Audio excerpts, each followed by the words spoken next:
fact, they're incredibly intelligent. The crowning jewel, your eldest daughter, Anne. High IQ and very responsible, and to the high school boys, very beautiful.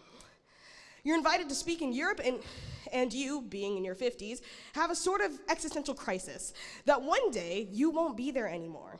And so this is the perfect opportunity to have your children learn to take care of themselves. So you get more strict than you already were. But Anne doesn't understand this. She, being a teenager, of course, her focus is on boys and dates, and you find it pointless and a waste of time. She doesn't understand why you're so hesitant and strict and dead set on her living her life in a little bubble. And on top of that, she's dragged your two other eldest daughters with her. Now there's a rift between you two. How can you fix such a huge tear in your relationship when you can't understand each other? See the story in action this Saturday and Sunday in Dower, performed by our drama club. But I'm sure that it'll hit you right in the heart. But buy your tickets on the Auburn store tab or use the poster on the QR codes. I'll see you guys on the stage.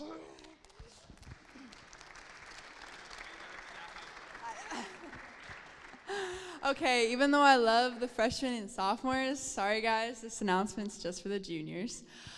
Sorry guys, sorry. So banquet is coming up. I'm telling you, it's gonna be fire, okay? Yeah? Thank you. Okay, so we really want you guys to come and have fun. It's $45 still till April 20. We really want you guys to get it at the best price. We don't want you to decide to come like the day before it's due and you have to pay $55. So please get your tickets soon. I know all of you guys are gonna come, obviously. So just get your tickets now and save yourself $10. Okay, get your tickets and it's gonna be fun. I've got two announcements. You may have noticed last week I sent out an email about an open mic night that is coming up. Not this coming Friday, but the next. So next week is Student Week of Prayer, which is one of my favorite times of the year because I get to see so many talented young leaders get up and share their stories. So you'll be hearing your colleagues, your fellow students share testimonies about overcoming. That is our theme this year. But that Friday for Vespers, we're doing a panel and an open mic.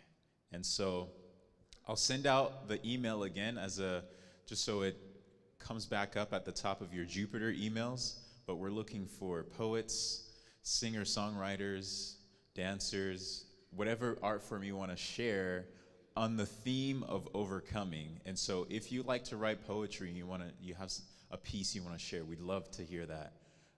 If you write music, we'd love to hear that.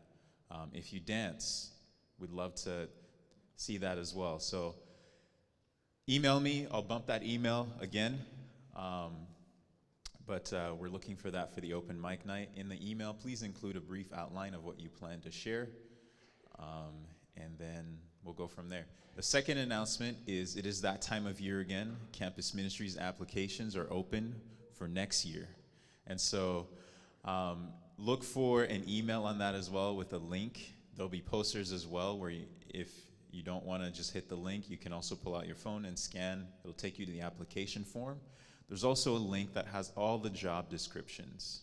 And so you can read through, like, one you're interested in, like, oh, what does that one do? Well, read through the job description. Of course, you can talk to me.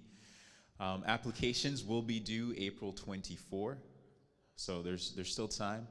But if you would like to apply to be on the Campus Ministries team for next year, the deadline to apply is April 24. So talk to myself, talk to anyone that's currently on the team if you have questions as well. At this time, we're going to transition to our chapel for today. And I want to introduce our special guest today. Some of you already know him. It's Pastor David Yeagley, who is the camp director over here at our very own Sunset Lake Camp. Some of you are working for him this summer as counselors, but he's here to share with us more about Sunset Lake. And so at this time, I'm just going to turn the time over to you. You guys are too kind. It's good to be here. True confession for a moment. When I was young, much younger than all of you here, elementary school, even pre-elementary school, I was scared of the dark. Not just a little bit scared of the dark, but really scared of the dark. Maybe some of you remember those days. Maybe you had that similar fear. Maybe there's some of you that still have a twinge of it now and then. But for me, it was real. I remember going to bed at night. My bedroom was up in the second floor of a house, kind of all the way down on the far end of the home. And so I was like all out there by myself. And I would turn my light off at night, with my track shoes on and race across the room as fast as I could and just fly into bed, covers over the head, and, just panting there, waiting, listening, making sure there's no noise. And those of you who are scared of the dark know this. You never dangled your foot over the side of the bed or an arm over the side of the bed. I didn't believe in monsters under my bed, but just in case, you never did that. But it was my mom who was unaware of my fear that would ask me on a Saturday night, typically, to go to the garage and get apples. Now, in today's home, that's not a big deal, but our garage was separate from the house, down at the end of a long driveway. And she kept them out there because it was cold and they lasted longer. There wasn't room in the refrigerator for them. So she'd hand me a bowl and say, go get some apples. It's like, oh. And so I would step out on the porch, turn all the porch lights on I could, step out on the porch, and I'd run as fast as I could down the driveway and get to the garage. And the garage had a side door, so I didn't have to open up the big garage doors.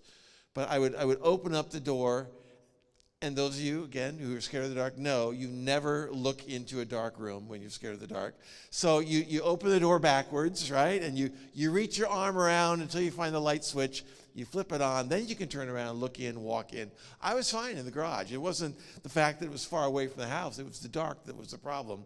And so I'd get the apples, and then I reversed the process.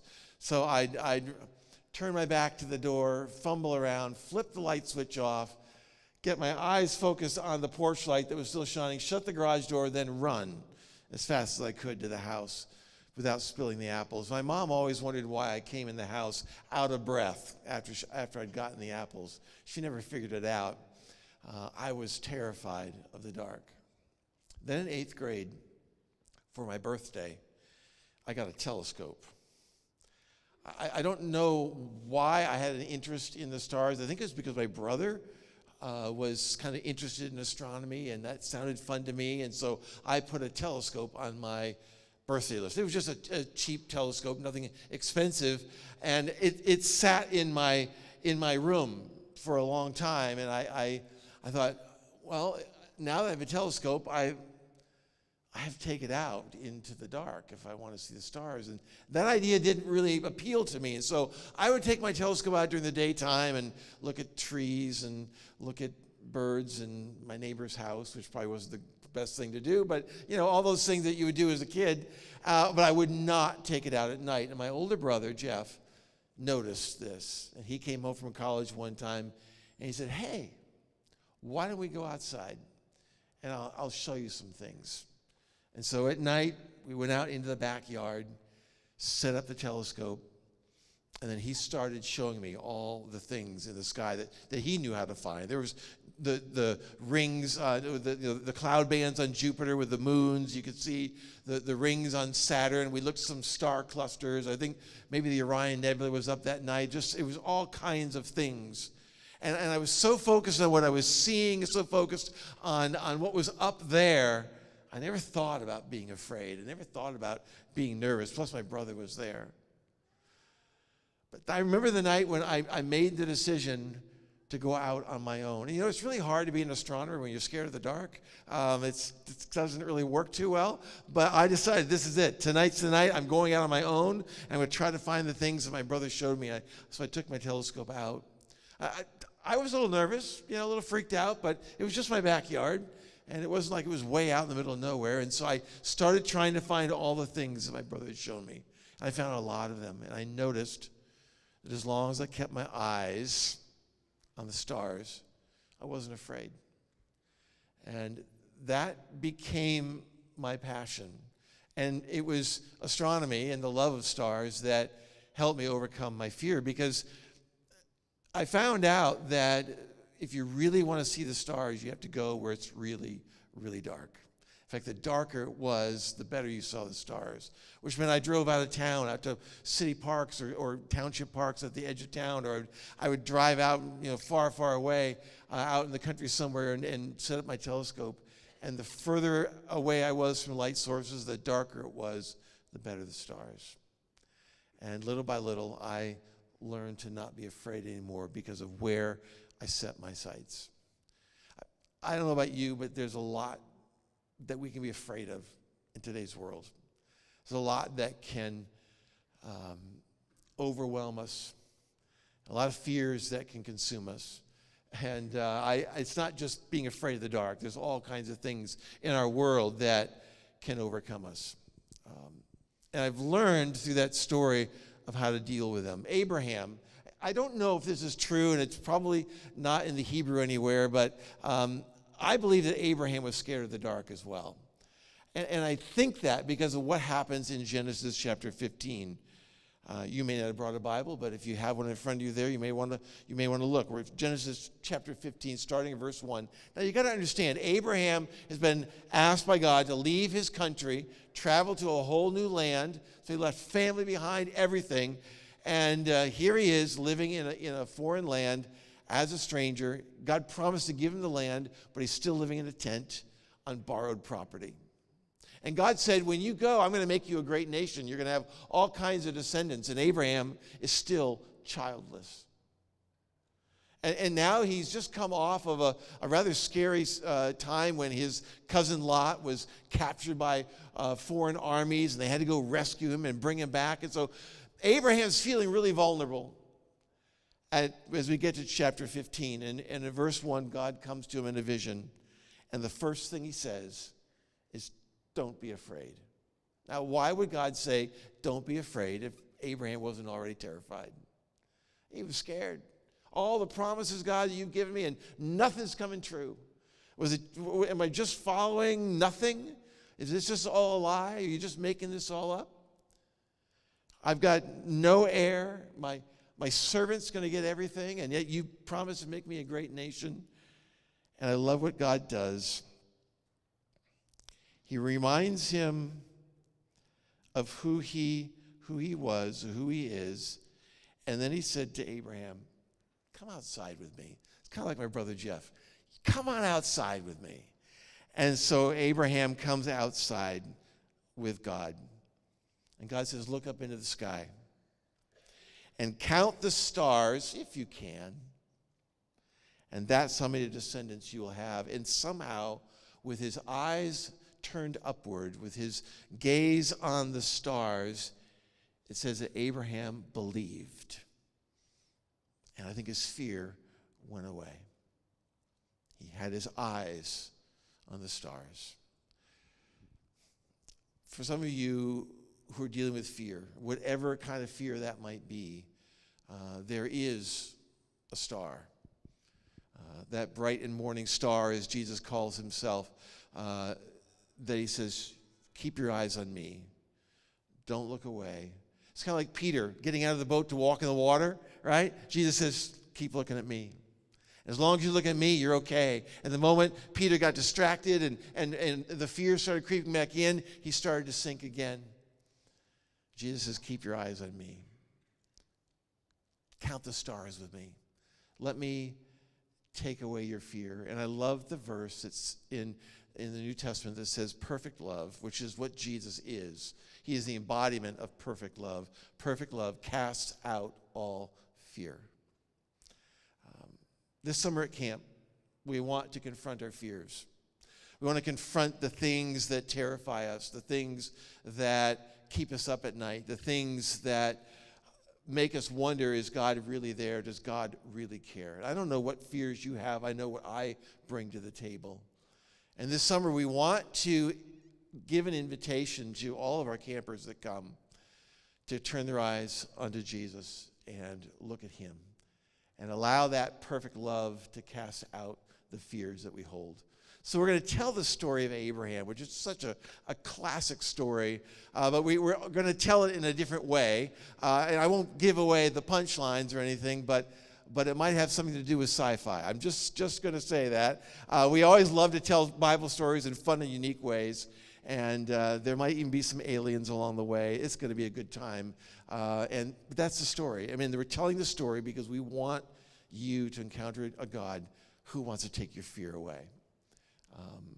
Now, some of you are saying, well, he's talking about coming as a camper, and he was just here a few weeks ago to talk about coming as a staff member. Well, here's the great thing. Our seniors are gone, and a number of you freshmen, sophomores, even some juniors probably, are still in that age when you can come to camp. Some of the people who've had the best experiences at camp came to camp as a teenager. I met with a former staff member who came as a camper at Andrews University. He's there at seminary and getting ready to graduate, and he's got a call to go and pastor down in Texas. And we were just talking, and he said, hey, I want to show you something. And he pulled up his sleeve and showed me a tattoo on his forearm. And it says Timberland. He said, do you want to know why I have this tattoo? He says, because of something that happened at teen camp at Sunset Lake. So my counselor and my cabin mates, we were up at the tower, and we had this amazing conversation about God and heaven and eternity and giving our lives to him, and that moment transformed my life. And this tattoo, every time I look at it, reminds me of that time in the tower with this group of guys and that conversation we had. We'd love for you to have that kind of an experience, an open, honest experience with God, where you can meet him in a way maybe you've never seen him before, where you can have just incredible adventures with great friends, make new friends, and really see a moment in your summer that's transformative in your life. We'd love to have you have that moment. Some of you have been to camp as a camper. Some of you have never been as a camper. I thought, rather than pile you all into my car and go up and show you around, which would be fun, but we don't have the time, I'd show you a quick video today which gives you just a little taste of summer camp. For those of you that have been to camp, you're going to recognize people and places and things. For those of you who've never been, take a look at what you could do and be a part of this summer. Let's watch.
Well, there's a thumbnail sketch of camp, and the website will come up, which you can get on and check everything out.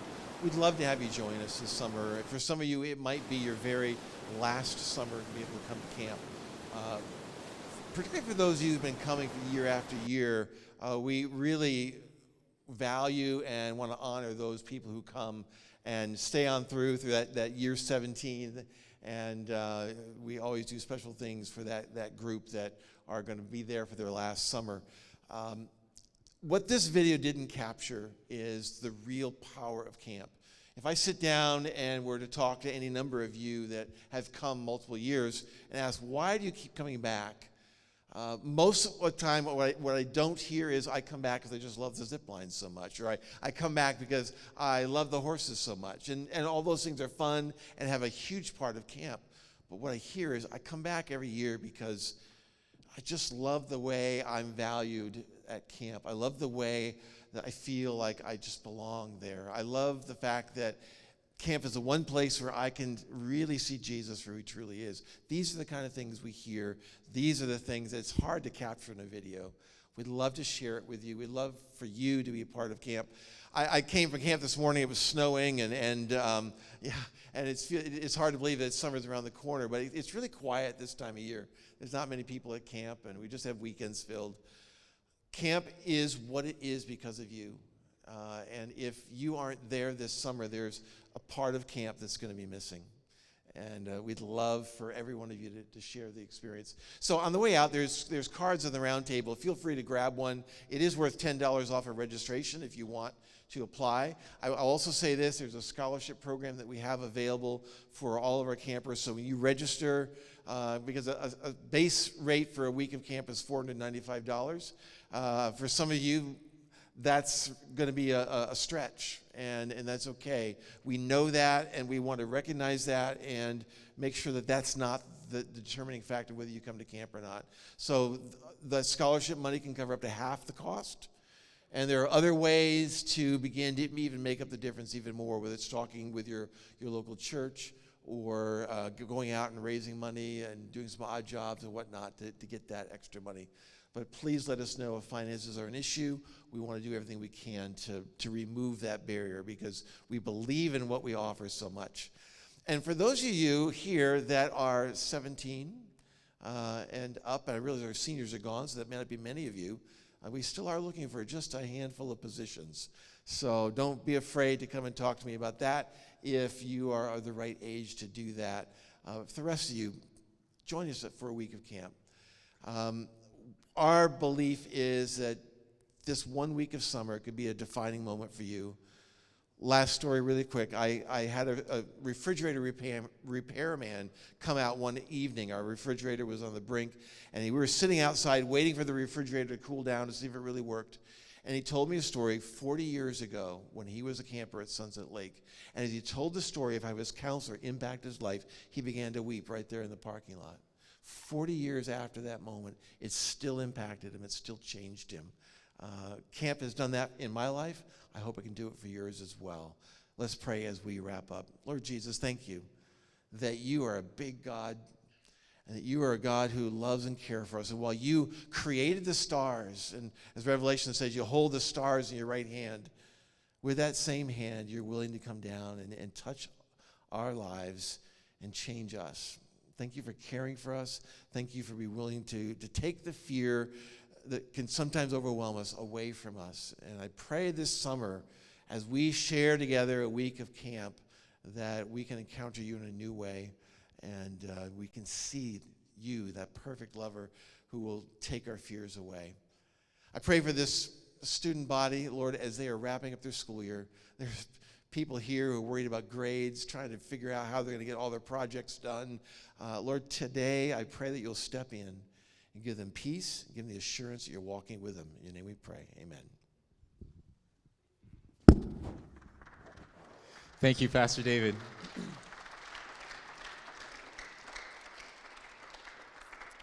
Man, doesn't that look amazing? That video makes me just want to go hang out at camp all summer. How many of you have been to camp as campers? Good number of you. Wow. How many of you are planning to go again this summer? A few. How many of you are planning to go for the first time, perhaps?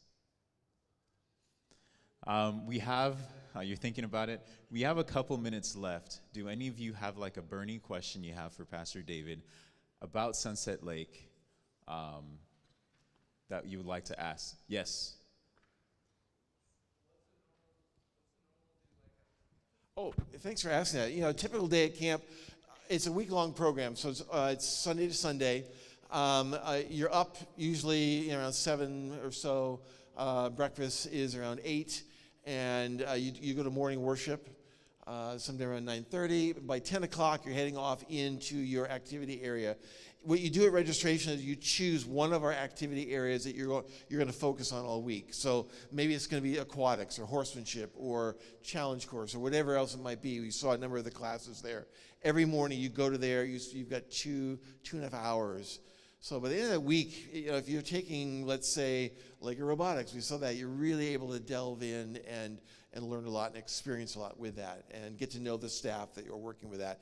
In the afternoon, after lunch and a short sort of downtime that we give everybody, we do activity rotations. There are 3 activity periods that we go through. So by the end of the week, you've done every activity on camp at least once, some of them more.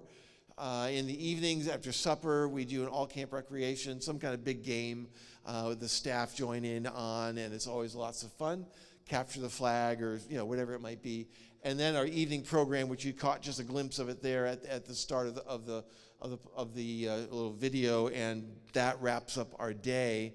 Then there's these moments in between, like when you get back to your cabin at the end of the day, where you've got time for conversations and questions with your counselor, and those are the moments that really make camp special. Sabbath is a whole other day. We've got special things that we do, but that's kind of the week. Yeah. Any other questions? No, there's no werewolves. However, I've got a neighbor up the way who said he saw a couple of wolves one time. He tends to exaggerate, so I don't know if that's true or not. And story goes, there was a 6-foot crawdad at a lake. We'll leave it there. You can do with it what you will, but that's the story. Anything else? Yeah. Anything that's changed in terms of camp? We are adding a disc golf course this year. I think the front 9 will be open for summer. That's our goal, is to have the front 9 available. Our ATV program, we were uncertain whether we were going to be able to pull it off. We've got our equipment back up and running, and so you saw them in the video. ATVs will be up and running as well. So those are a couple of new programs that are taking place.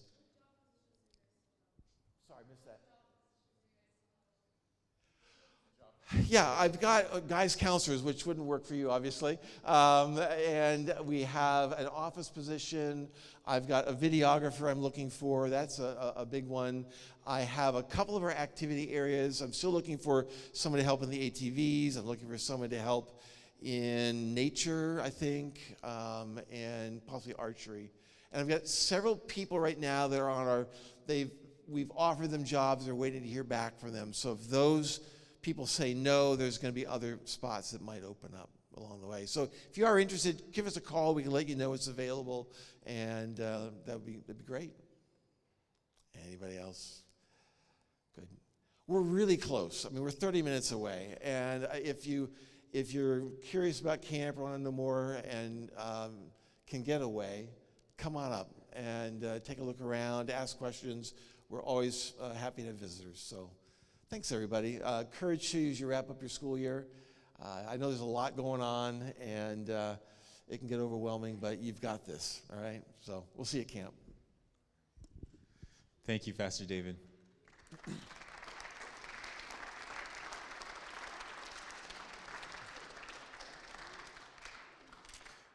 And if you have any other questions, too, or you need help figuring out how to connect with Pastor David, I'd be happy to help you do that. That's all we have time for today. Remember, campus ministries applications are open and the open mic. Other than that, you're dismissed. Have a good afternoon.